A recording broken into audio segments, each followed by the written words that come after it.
Hey, welcome back to another episode. Today, we're going to talk about ways that you can prepare for your 2025. Maybe you're somebody who doesn't really game plan. Maybe you don't set like a goal. A lot of people set New Year's resolutions thinking, like, I'm going to do this year, but they're really not committed.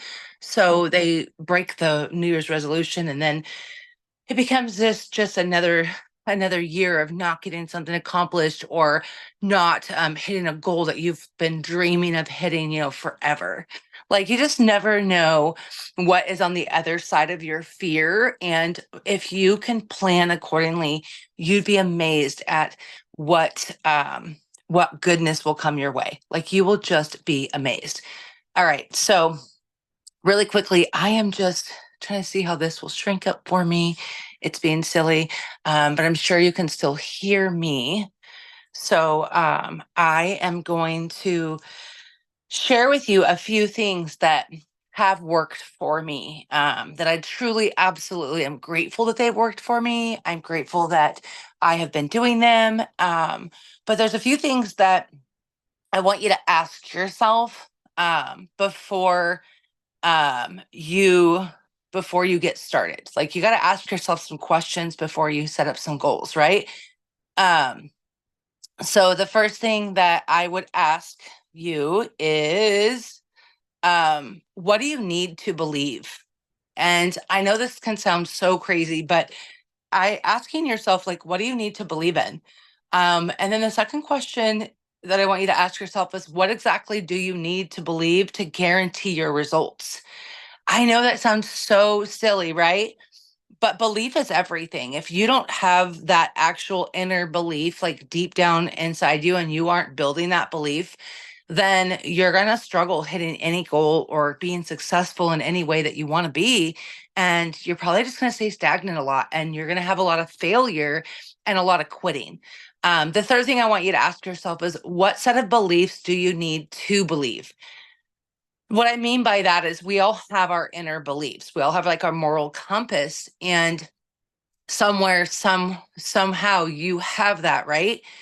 And you have to decide, how is it that those beliefs shape you into believing what you need to believe.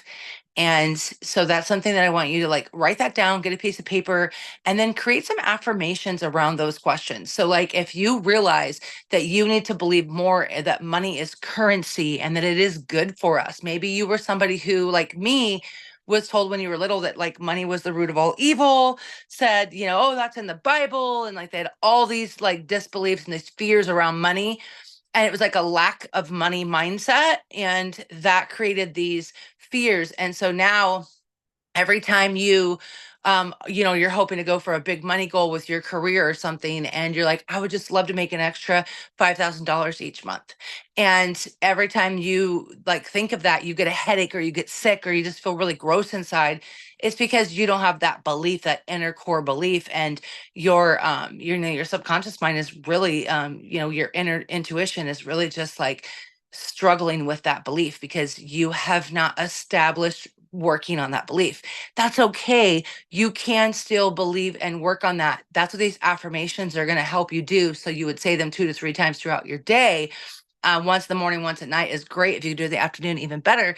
And you just want to pick like 1 to 3, no more than 5 affirmations. I always start off with two affirmations. I focus on those two affirmations. And then once I've got to where I know those affirmations, and they start feeling better, and I start seeing some results from saying those affirmations, then I'll add another affirmation on, and so on and so forth. I only do 3 affirmations at a time, personally, myself. A few other questions I want you to ask yourself is, um, the other thing I want you to think about are a couple more questions. Um, what you can ask yourself, these questions really do help. Okay. Um, One question is, what were your greatest hits and worst misses this year in your life and in your business? And so remember that your natural bias skews on how you see the year. So the optimists see all mostly hits, and then pessimists see all mostly misses. So take a balanced view, like write down your hits and your misses, reflect on why those hits hit and the misses missed. Like, don't try to overthink this. You're just going to get real and raw and intentional with yourself. And that's really what this is about. Okay. The next thing that when we focus on the misses, we have to remember that, those are just building our character and building our strength. Just they actually build our character and build our strength more than the wins. And so the hits, more than the hits. Like, you will be amazed at how much when we fail or when we fall short, how much we grow from that. The next thing I want you to do is ask a couple more questions to yourself. What did I not do in 2025 in my life and my business because of fear? This is a good one, right? Fear will hold us back, and it'll keep us stagnant. It'll keep us in the same revolving door, and it'll keep us thinking we're not good enough. It'll really mess with our mindset and our self-image. And so we have to step into fear. And a lot of us we were taught to just quit and try something else if it was hard, right? And so it's okay to have a little fear. You just have to listen to your gut instinct, to your intuition, and ask yourself, is this something I really love? If this isn't something you really love, then why are you having so much fear over it? Are you more afraid of letting people down? Are you more afraid of you committed and now you can't follow through because you just don't like it? Like, it's okay to try other things if it's not something you truly desire and you truly love. If you're just doing this for other people, remember that that's just going to keep you stagnant too, because it's not what you want. It's not your burning desire. The next thing to ask yourself is, what did I do in 2025 in my life and business because of faith? Um, Faith is huge, and we have to have faith in everything we do. And it's a faith in knowing that what we're going after and what we want is already there and already done. And it's just waiting for us to meet in the middle.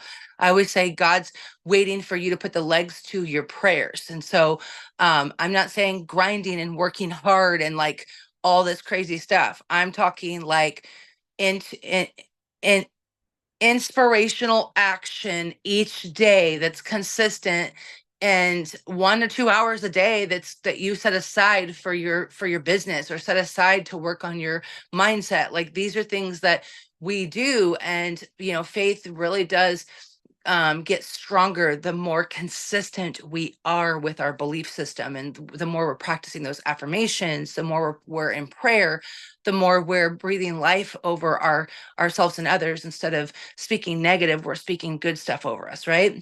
And so what was something that you did in 2025 in your life and business because of faith? And then, what were your biggest learning lessons this year? Ask yourself these questions. What was your biggest learning lesson this year? What did it teach you? Okay. And be really intentional with that, because I'm sure there's some lessons there. And maybe you have a couple of them. That's okay. Write them down. The next thing I want you to ask yourself is, what created energy in your life and your business this year? Was there somebody new that came into your organization that just lit your team on fire? Was it just, finding and regathering yourself? Maybe this was the year where you took a step back for a moment and collected yourself and like did some self-reflection and realigned yourself. So like, what activities, people, or projects consistently created energy in your life and your business this year? Write those down. And did you spend ample time in these energy creators, or did they get neglected? I think that was a huge one for me. Was I wrote my first book this year. Like, I'm actually writing my second book right now. I'm actually in the process of writing 4 books, believe it or not. Just the energy is just there, and I have all these thoughts. So just have them kind of listed, and I'm working on them one at a time, plus doing my online health and wellness business and having to completely, and I'm rebooting that. And so like, that reboot has been happening all year long. I've just been aesthetically working on that reboot. And so you just, you really, it's, what do you want? Right. Then ask yourself this: what drained your energy from your life and business this year? Was it activities, people, or projects that consistently drained energy from your life and business? And did you allow the energy drainers to persist, or did you manage them in real time? So I'm going to just self-reflect for a little bit. I actually cut a lot of people out in 2024 that were energy suckers, energy drainers. And it was not easy. But I feel like the Lord helped me in that situation when platforms just went down, right? It changed everything in my life, but I'm going to tell you, it gave me back that energy that I was draining, that I was just having drained out of me. I was able to, I almost feel like I had a burnout in 2023 and in 2023 and it started to carry over into 2024. And thank goodness I have the most amazing life coach, and she was able to help me get realigned and see those things for what they were and have that awareness. And I think that that's what this little thing is for you, is just having that awareness. Don't take anything like personal. Just know this is your way of reflecting. And so I'm grateful some of those people will and have are started slowly to be returned into my life. Some will not be returned. Some I will not allow back into my space. It's nothing personal against them. It's just that my energy gets drained when I'm around them, and I realized it was, even if it was just small amounts of time. So that's me working on me, right, to better raise my vibration more. So those things can't happen. The last thing I want you to ask yourself is, what were the boat anchors of your life? Like, what in your business? Like, what are the people, the mindset, the actions that hold you back from your greatest self potential? So, like, people who laugh at your ambitions, self limiting beliefs, self sabotaging behaviors, bad habits that cut into your growth. These boat anchors, like, they basically an anchor holding you down in the sand, right? Um, not letting you, grabbing a hold of the sand in the water, and literally you can't move your boat. I had that experience too, personally, myself, professionally and personally. And I had to end those relationships. And I know that just sounds really harsh for some of you, but it was something that I absolutely had to do for my own self-worth. And I'm just grateful that I chose to do it.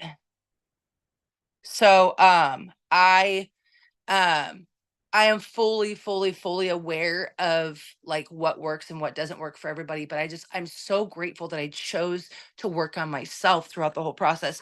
And it's nothing, like I said, nothing personal against anybody. You have to understand that there's one you and you have a purpose. And if you're not fulfilling that purpose, that's where the anxiety kicks in. That's where the depression kicks in. That's where the fears kick in. That's where the loneliness kicks in. When we're doing our God-given purpose, we are filled with so much burning desire and so much goodness and so much love and so much excitement and so much joy. Like, you can't sleep. Like, you can't get on and do your stuff fast enough and take care of things fast enough. You can't help people fast enough. Like, you can't write fast enough. Like, like, these are things that I've experienced personally myself, from having burnout to not having burnout, to having it both ways, both sides of the sword, right? And so just understand that you need to find what lights your fire. So sit down, do some self-reflection, ask yourself, if do I love what I'm doing? And then if the answer is no, ask yourself, what would I love doing? And then go do it. And like, that's really what it is. Like, just take the leap of faith and go do it. And so I hope that these tips and these questions get you to brainstorming and thinking about what your 2025 can be. Literally, this is the year where it's a new year where it's like the next chapter, right? You get to be anything you want, and you don't have to listen to somebody else saying you can't do that, because that's just their fear talking. When someone else tries to tell you that something you're doing is not the right thing to do, or like, that's not, nice idea, but that's not something you should do, or whatever, right? If they're trying to talk you out of something, that's usually their fear talking. It has nothing to do with you or the circumstances. It's their fear talking. And so don't let someone else's fear hold you back from your dreams, your desires, the things that you want your life to look like, your purpose. And go out and just make it your best life and have so much fun, and find the joy, find things to be grateful for. Like, those are the things that are going to lead you to the destination. And stay tuned, because 2025, we're going to talk about a lot of personal development, and how mindset is literally everything. And I cannot wait to share more with you guys. Have an amazing day.